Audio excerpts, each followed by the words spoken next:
Depuis que le web existe, les possesseurs de sites ont toujours souhaité connaître le trafic, l'audience qui venait visiter leur site. Donc on a souvent vu paraître des compteurs de ce type qui disent « vous êtes le Xème visiteur sur le site ». Alors des compteurs, il en existe de toutes les formes, tous les modèles, de toutes les façons, donc ils peuvent être statiques, animés. En tout cas, ils sont pour souvent factices, dans le sens où des fois il y en a qui en mettaient qui tournaient, donc sur les 9 millions, etc. qui tournent.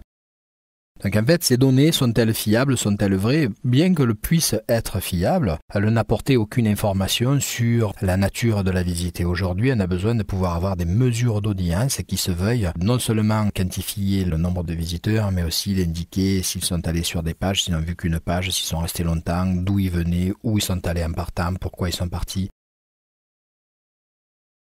Est-ce qu'ils reviennent? Est-ce qu'ils sont déjà venus? Donc toute une partie d'une analyse qui peut être relativement complexe. Alors pour pouvoir analyser le trafic d'un site, il existe deux façons. La première qui va être site-centrique, la deuxième qui va être user-centrique. Alors une qui va être centrée sur le site à lui-même, l'autre qui sera plutôt centrée sur l'utilisateur. Les deux vont donner sensiblement le même type de rapport, pas forcément les mêmes données, mais le même type d'analyse qui va être faite.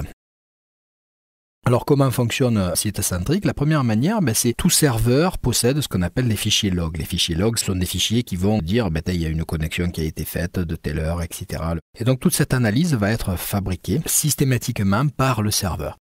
Donc il suffit maintenant de faire un outil qui va venir lire ces fichiers logs et en les analysant, en les classant d'une certaine manière, vont pouvoir donner des statistiques, vont pouvoir donner un certain nombre de taux de fréquentation de visite.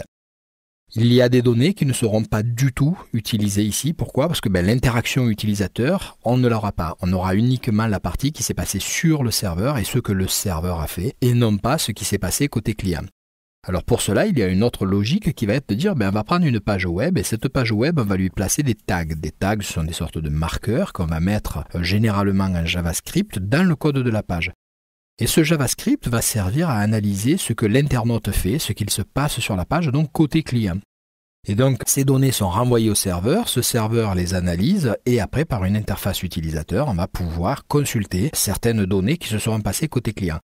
Donc, si on mélange les deux et qu'on fait des outils qui mélangent les deux, on va pouvoir avoir des analyses très détaillées sur le taux de fréquentation, la qualité de fréquentation et la nature de la fréquentation que les internautes font de notre site. Il existe une autre approche qui va être user-centrique. Alors, cette approche va prendre un panel d'internautes, généralement une dizaine de mille, on va dire, ou un peu moins. Un profil d'utilisateur qui va varier entre 2 ans et point d'âge pour naviguer sur Internet. Donc, les utilisateurs sont consentants, c'est une cible étudiée, donc on va leur fournir un logiciel qu'ils installeront, ils navigueront en utilisant ce logiciel. Et donc à ce moment-là, on va pouvoir enregistrer certaines données sur certains sites. On va leur demander de visiter parfois certains sites particuliers, sinon ils navigueront au gré de leurs envies et souhaits. Et donc cette analyse va pouvoir être beaucoup plus précise parce qu'on aura des informations comme par exemple sur quelle zone de l'écran on peut cliquer, où il y a toute une série d'informations comportementales qui vont pouvoir être utilisées. Donc il existe après des outils qui vont pouvoir croiser ces deux types de données. Donc on va pouvoir avoir des traitements très très fins de l'analyse du trafic d'un site. Voilà, donc je vous invite à passer à l'étape suivante pour continuer un peu à explorer cet univers de l'audience et de l'analyse du trafic.